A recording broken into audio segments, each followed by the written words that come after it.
Hello, आपका स्वागत है आपके अपने यूट्यूब चैनल इकरा जीएस में। आज हम स्टार्ट करेंगे प्रीवियस ईयर का क्वेश्चंस जो आपके सीटेट का एग्ज़ाम होने वाला है 21 जनवरी 2024 को। उसके लिए ये काफ़ी महत्वपूर्ण होगा। तो ये जो क्वेश्चन है आपका बाल विकास व शिक्षा शास्त्र से है। मीन्स ये सीडीपी के प्रीवियस ईयर के क्वेश्चन है। तो आइए हम देखते हैं आज के पहले क्वेश्चन से। जो आज का पहला क्वेश्चन है, रेंजूली प्रतिभाशाली की अपनी डैश परिभाषा के लिए जाने जाते हैं। तो रेंजूली प्रतिभाशाली की अपनी वो त्रिवृत्तीय परिभाषा के लिए जाने जाते हैं। तो क्या होगा इसका आंसर? त्रिवृत्तीय। फिर देखते हैं नेक्स्ट क्वेश्चन। क्वेश्चन नंबर 2 है, व्यक्तित्व अंतरों का ज्ञान शिक्षकों की मदद किसमें करता है? तो इसका जो सही जवाब है ऑप्शन नंबर ए, सभी शिक्षार्थियों की व्यक्तिगत आवश्यकताओं का आकलन करने और उसके अनुरूप उन्हें पढ़ाने में। नेक्स्ट क्वेश्चन है क्वेश्चन नंबर 3, निम्नलिखित में से कौन सा समाज में लिंग समानता का मानदंड हो सकता है? तो इसका जो सही जवाब है ऑप्शन नंबर डी है, कक्षा 12 तक पहुंचने वाले लड़कों और लड़कियों की संख्या की तुलना।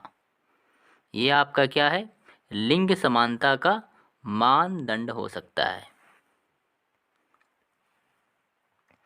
क्वेश्चन नंबर 4 है, निम्न में से कौन सा विकास का सिद्धांत नहीं है? तो इसका जो सही जवाब है ऑप्शन नंबर डी, विकास मशीनी प्रक्रिया है।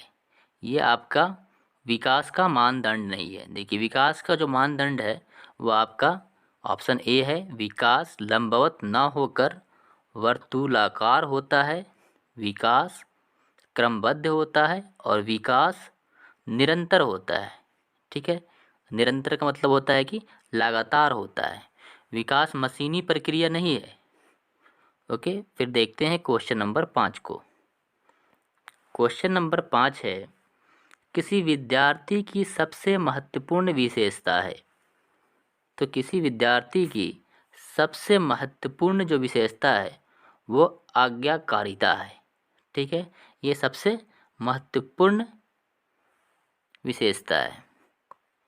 नेक्स्ट क्वेश्चन है क्वेश्चन नंबर 6, विद्यालय में विद्यार्थियों को कैसे अभिप्रेरित करना उचित है? तो इसका सही जवाब हो जाएगा ऑप्शन नंबर डी, सस्वर अधिगम द्वारा। क्वेश्चन नंबर 7 है, एक शिक्षक विद्यार्थियों को अनुप्रेरित कर सकता है। तो इसका सही जवाब है ऑप्शन नंबर ए, पुरस्कार देकर। क्वेश्चन नंबर 8, एक शिक्षिका दो एक समान गिलासों को प्रदर्शित करती है जो जूस की समान मात्रा से भरे हुए हैं। वह उन्हें दो भिन्न गिलासों में खाली करती हैं, जिनमें से एक लंबा और दूसरा चौड़ा है। वह बच्चों को उस गिलास की पहचान करने के लिए कहती है जिसमें जूस ज़्यादा है। बच्चे प्रत्युत्तर देते हैं कि लंबे गिलास में जूस ज़्यादा है। शिक्षिका के बच्चों को डैश कठिनाइयाँ हैं, डैश कठिनाई है। तो कौन सी कठिनाई है? ऑप्शन दिए हुए हैं, समायोजन, अहम केंद्री तथा विकेंद्रीकरण और पलटावी। तो इसका जो सही जवाब है ऑप्शन नंबर सी, विकेंद्रीकरण है। नेक्स्ट क्वेश्चन है आपका क्वेश्चन नंबर 9, अ ब स 3 शिक्षार्थी हैं जो अंग्रेजी पढ़ते हैं। अ को यह विषय रोचक लगता है और वह सोचता है कि यह उसके भविष्य में सहायक होगा। वह अंग्रेजी इसलिए पढ़ती है क्योंकि वह कक्षा में पहला स्थान प्राप्त करना चाहती है। अंग्रेजी विषय इसलिए पढ़ता है क्योंकि उसका प्राथमिक सरोकार उत्तीर्ण होने वाले ग्रेड्स प्राप्त करना है। अ, ब और स के उद्देश्य क्रमशः डैश हैं। तो इसका सही जवाब है आपका ऑप्शन नंबर ए, निपुणता, निष्पादन, निष्पादन उपेक्षा।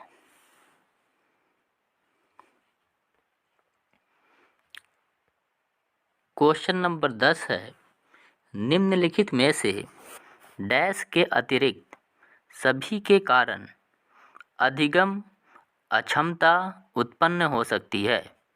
तो ऑप्शंस हैं इसके, शिक्षक की शिक्षण शैली, ऑप्शन बी है जन्म से पहले माँ द्वारा मदिरा सेवन, ऑप्शन सी है मंद बुद्धिता और ऑप्शन डी है शैशव काल के समय दिमागी बुखार। तो इसका सही जवाब है आपका ऑप्शन नंबर ए, शिक्षक की शिक्षण शैली। क्वेश्चन नंबर 11 है, निम्न में से कौन सा कथन बच्चे के विकास में परिवेश की भूमिका का समर्थन करता है।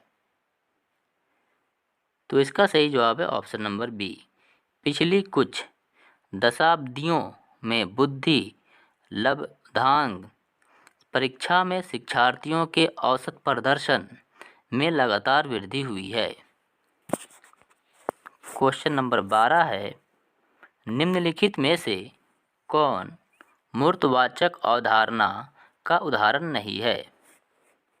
तो इसका सही जवाब है ऑप्शन नंबर ए, योग्यता।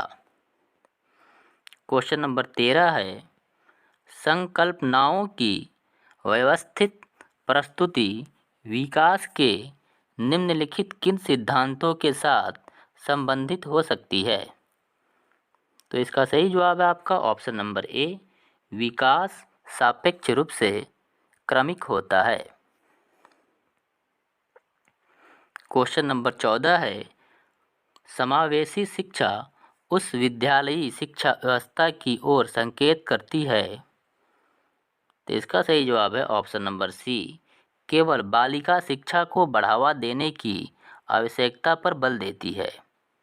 समावेशी जो शिक्षा है वो केवल बालिका शिक्षा को बढ़ावा देने की आवश्यकता पर बल देती है। क्वेश्चन नंबर 15 है, एक शिक्षिका अपने शिक्षार्थियों की सदैव इस रूप में सहायता करती है कि वे एक विषय क्षेत्र से प्राप्त ज्ञान को दूसरे विषय क्षेत्रों के ज्ञान के साथ जोड़ सके। इससे डैश को बढ़ावा मिलता है। तो इसका सही जवाब है ऑप्शन नंबर ए, शिक्षार्थी स्वायत्तता मीन्स ऑटोनोमी। क्वेश्चन नंबर 16, मान लीजिए आप विद्यालय शिक्षा बोर्ड के अध्यक्ष हैं।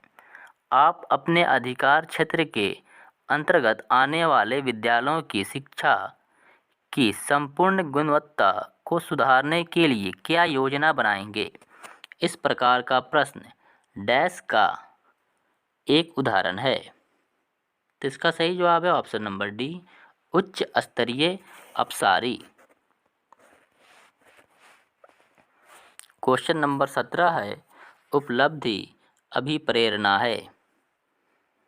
तो इसका सही जवाब है ऑप्शन नंबर सी, चुनौतीपूर्ण कार्य करने में डटे रहने की प्रवृत्ति। क्वेश्चन नंबर 18 है, सतत और व्यापक मूल्यांकन की योजना में व्यापक शब्द डैश के अलावा निम्नलिखित के द्वारा समर्थित किया जाता है। तो जेपी गिलफोर्ड का बुद्धि संरचना का सिद्धांत, ठीक है, तो ये आपका सही जवाब हो जाएगा। नेक्स्ट क्वेश्चन है आपका क्वेश्चन नंबर 19, निम्नलिखित में से कौन सा समझ के लिए शिक्षण को प्रदर्शित नहीं करता। तो इसका सही जवाब है आपका ऑप्शन नंबर ए, विद्यार्थियों को एकाकी तथ्यों और प्रक्रियाओं को याद करने के योग्य बनाना। क्वेश्चन नंबर 20, स्कूल प्रशासन कमज़ोर बच्चों के लिए आयोजित अतिरिक्त कक्षाओं में से कुछ आपको आवंटित करता है। एक अध्यापक के रूप में आपकी क्या प्रतिक्रिया होगी? तो इसका सही जवाब है ऑप्शन नंबर डी, इससे अपने दायित्व के रूप में स्वीकार करेंगे। क्वेश्चन नंबर 21 है, अध्यापन की पद्धति के रूप में व्याख्यान प्रणाली के बारे में निम्नलिखित कथनों का अध्ययन करें। कथन 1 है, सूचना प्रदान करने की यह एक कुशल विधा है। और कथन 2 है, विद्यार्थियों को आलोचनात्मक दृष्टि से सोचने के लिए प्रेरित करने हेतु यह एक प्रभावपूर्ण प्रणाली है। तो इसका जो सही जवाब है ऑप्शन नंबर ए, केवल एक। क्वेश्चन नंबर 22 है, मीडिया का एक उदाहरण जो अधिगमकर्ता को प्रत्यक्ष प्रस्तुतिकरण के द्वारा अधिगम में सहायक होता है। इसका सही जवाब है ऑप्शन नंबर ए, शैक्षिक टेलीविज़न। क्वेश्चन नंबर 23 है, विकास के परिप्रेक्ष्य में समय के साथ होने वाले परिवर्तनों में निम्न में से क्या शामिल है? इसका सही जवाब है ऑप्शन नंबर डी, ये सभी, मतलब रूप भी है, दर भी है, अनुक्रम भी है। क्वेश्चन नंबर 24 है, प्रतिबिंब, अवधारणा, प्रतीक एवं संकेत, भाषा, शारीरिक क्रिया और मानसिक क्रिया अंतर्निहित है। इसका सही जवाब है ऑप्शन नंबर डी, विचारात्मक प्रक्रिया। क्वेश्चन नंबर 25 है, बुद्धि लब्धांक के आधार पर विभिन्न समूहों में विद्यार्थियों का वर्गीकरण उनकी गरिमा को डैश है और उनके शैक्षणिक निष्पादन को डैश है। तो इसका सही जवाब हो जाएगा ऑप्शन नंबर बी। ठीक है, मीन्स वो फर्स्ट वाला हो जाएगा कि घटाता है, और आपका सेकंड में हो जाएगा यहाँ पे प्रभावित नहीं करता है। मतलब कि बुद्धि लब्धांक के आधार पर विभिन्न समूहों में विद्यार्थियों का वर्गीकरण उनकी स्वगरिमा को घटाता है और उनके शैक्षणिक निष्पादन को प्रभावित नहीं करता है। क्वेश्चन नंबर 26 है, जॉन डीवी द्वारा समर्थित लैब विद्यालय के उदाहरण हैं। तो इसका सही जवाब हो जाएगा ऑप्शन नंबर डी, प्रगतिशील विद्यालय। क्वेश्चन नंबर 27 है, सीखने डैश आकलन और अनुदेशन के बीच डैश के दृढ़ीकरण द्वारा सीखने को प्रभावित करता है। तो इसका सही जवाब है ऑप्शन नंबर सी, के लिए संबंधों। क्वेश्चन नंबर 28 है, शिक्षार्थियों में उपस्थित वैयक्तिक भिन्नताएं डैश को शामिल करने का आधार बन सकती है। तो इसका सही जवाब हो जाएगा ऑप्शन नंबर डी, ए और बी दोनों, मीन्स शिक्षण के बहुसाधनों, और दूसरा है बी में आकलन के बहुसाधनों।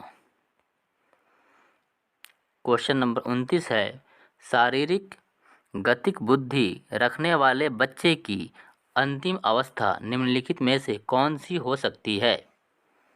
तो इसका सही जवाब है ऑप्शन नंबर ए, शल्य चिकित्सक। क्वेश्चन नंबर 30 है, डैश के अलावा निम्नलिखित घटना वृत्तांत रिकॉर्ड की विशेषताएं हैं। तो इसका सही जवाब है ऑप्शन नंबर बी, यह व्यवहार का व्यक्तिनिष्ठ साक्ष्य है और इसलिए यह शैक्षणिक क्षेत्र के लिए प्रतिपुष्टि फीडबैक उपलब्ध नहीं कराता। तो ये क्वेश्चन नंबर जो 30 है, ये सीडीपी का लास्ट क्वेश्चन है। 1 से लेकर 30 तक हमने क्वेश्चन करा दिया है। अगर आपको वीडियो अच्छा लगा तो आप हमारे चैनल को सब्सक्राइब करें। फिर मिलते हैं अगली वीडियो में।